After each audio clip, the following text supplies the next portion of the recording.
This is another update on this little Kawasaki KT250 trials bike. I haven't really been filming as much as I should. I do something and then think, oh, I should have filmed that bit, but I don't bother most of the time. I'd rather just work on the bike, to be honest. But I'm making progress. I've got the engine back in the frame. I cleaned that up as best I could. The engine, I haven't gone mad. I haven't tried to polish it or anything like that. I have fitted the new front sprocket, and I've ordered some parts, including a new lock washer for there, so that's why that's loose at the moment. And this is a 15 tooth sprocket. There was a 14 on it, which was pretty worn out. This is it here. Whoops. So if it'll focus, you can see the wear on that. The rear sprocket's okay, and the manual actually gives you service limits for these, and you can measure them, but it doesn't give it for the 14 tooth sprocket, unfortunately. But you can see the wear on it. That one's knackered. Rear sprocket is within service limits, so that's good. It's not too worn, and it doesn't look worn on the teeth. So I can reuse the original sprocket, which is good, because the original one, this is it here, is steel, and it's got this step in it. So with the modern ones, you often just get flat cut aluminium, and that, you have to use a spacer. So just cleaned that up, painted it, various other bits and pieces. This is the front brake lever. That's chromed normally, but all the chrome was coming off, so I just gave that a blast with some silver paint. Front forks are up there. I'll get back to those in a second. And I'm just sort of slowly going through, cleaning up bits piece by piece. That's why the ultrasonic cleaner is running at the moment. Let's see, things like this is the rear brake rod that's sitting in the evaporust at the moment. This was completely mangled, totally bent up, in all sorts of wiggly shapes, but that was easy enough to straighten up, so I can reuse that, which is good. These are the foot pegs, which are covered in dirt, so they'll be going in the ultrasonic cleaner as well. You can see the wear on the corners there, and I'm kind of in two minds as to whether I should fix that. I could just blob some weld on it and smooth it all back, but it's not causing any problems. I'm not going to wear it out, the amount of riding I'm going to do on it.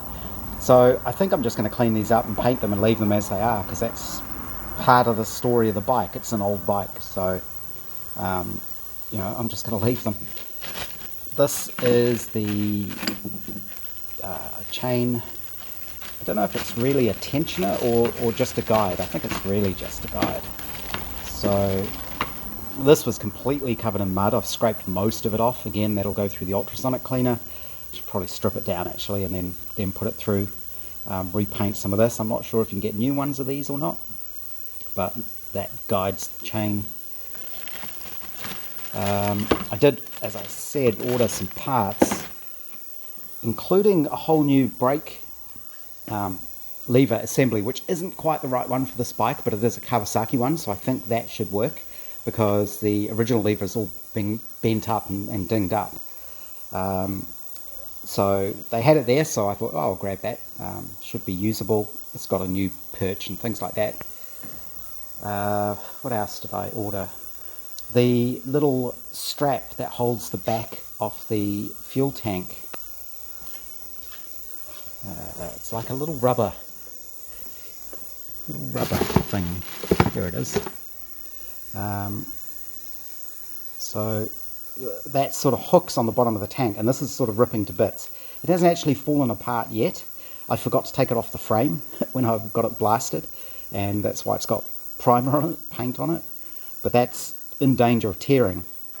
And I got something else to use for those. I got they're little tie downs, little elasticated tie downs that you use on a trailer, and I was going to use those, but it turns out you can get this, or you can get something very similar. It's a bit hard to tell, and what I ended up doing, the website I used is actually a New Zealand site, and they've got a whole bunch of new old stock, and the parts book, which is over here, the parts book lists all the actual part numbers, the actual Kawasaki part numbers. And what I was able to do was, they have it organized so you can say I've got this sort of bike and it'll show you all the parts they've got for that bike. But you can also do it the other way around and search on the part number, because I did find that there were some parts not listed for that bike that will actually fit on that bike. There's common parts. And that little rubber strap thing, if I've got it correct, is one of those parts. So hopefully I'll have a new one of those as well. Some of the other rubber stuff all cleaned up fine. This is the back of the tank that just needed a clean up. The little rubber boots that go on there that hold the front of the tank, they're all fine. Grommets that hold the side covers and things in, I think I'll need new ones of those, but I should be able to get those most places. What else have I got? Of course, you order a bunch of parts and you think you've got everything you need, and then you find another part that you need, which in this case is the rear brake spring. Here are the grommets for the side covers, but this is the spring for the rear foot brake for the pedal, and that's broken, so I need a new one of them, which I think I might be able to get off Trade Me, actually, off the guy I got the bike from originally. The front forks, the top bearing in here isn't in great shape. I have ordered a new one online, I think off AliExpress, so goodness knows what's going to turn up or if it'll be the right thing or not, but it was worth a shot. It was so cheap. I have seen others online, but they don't look right, so it's a bit of a risk actually buying them. But the bottom bearing is fine. That's already been replaced at some point with a tapered roller bearing, and that cleaned up beautifully. I just re-greased it, put it back together. It's just the top ones that's a little bit gritty feeling.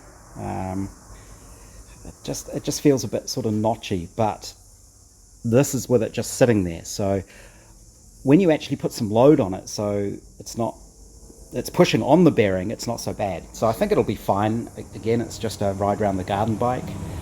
So I would reassemble the front end. The reason I can't is because I'm still waiting for the dust shields, which is these. So these have all split.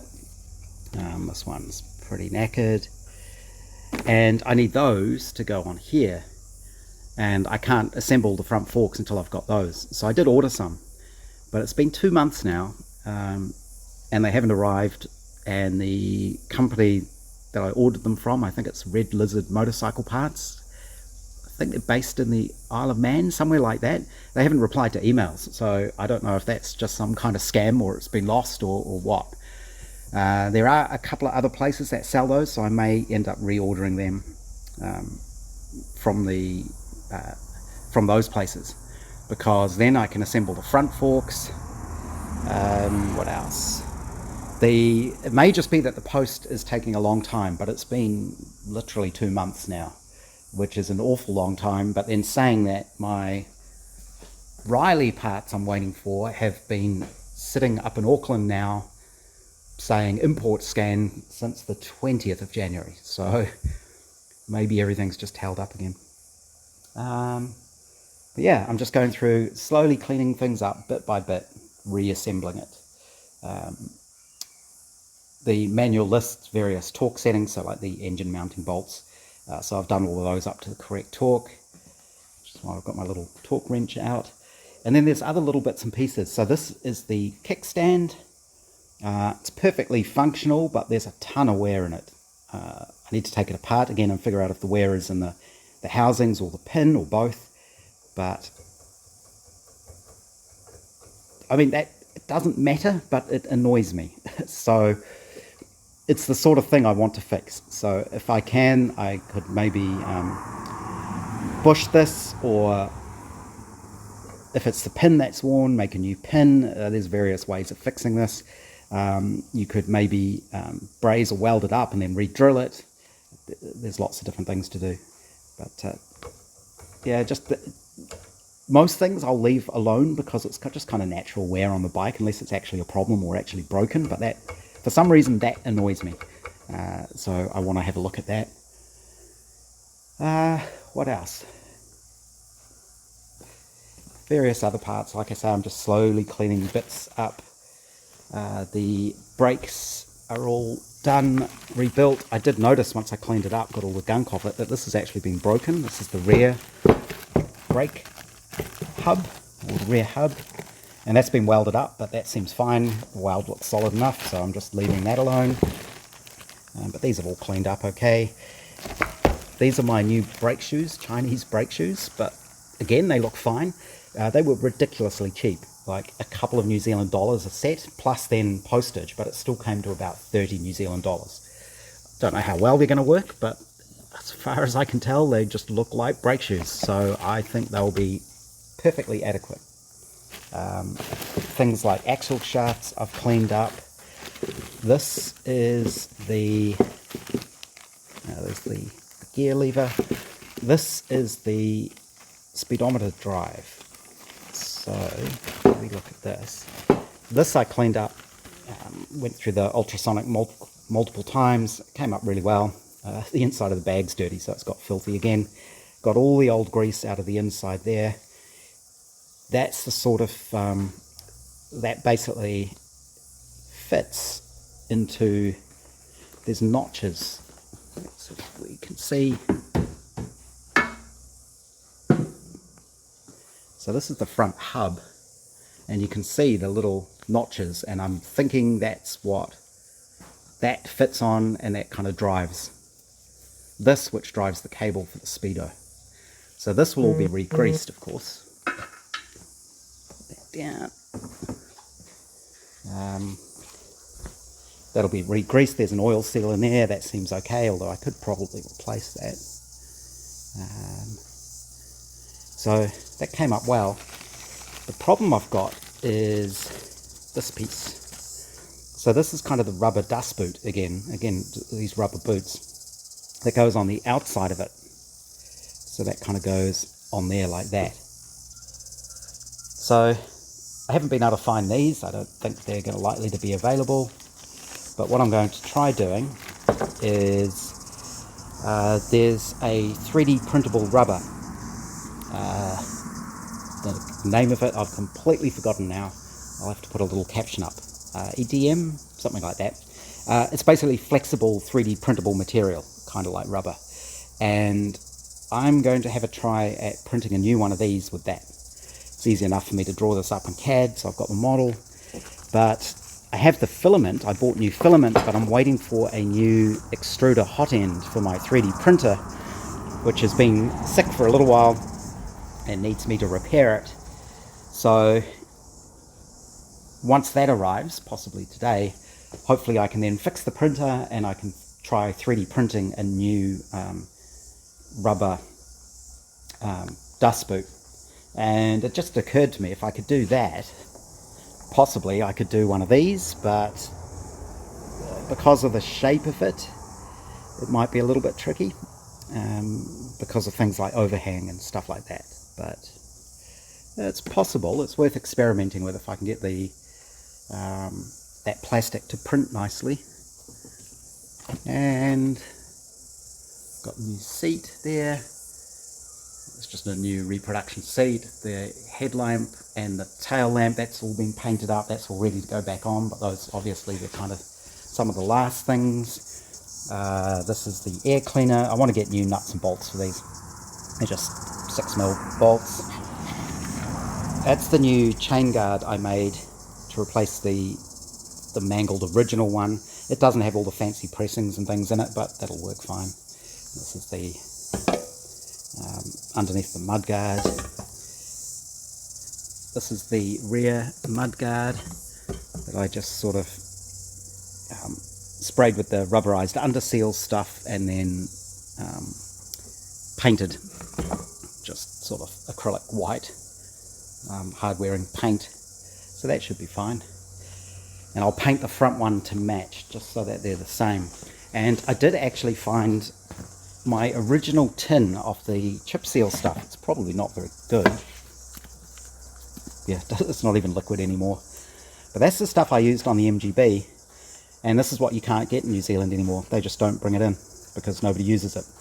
And nobody uses it because they don't bring it in. So it's it's just another example of stuff you used to be able to get, and now they just don't bother. So it's getting trickier and trickier with things like that.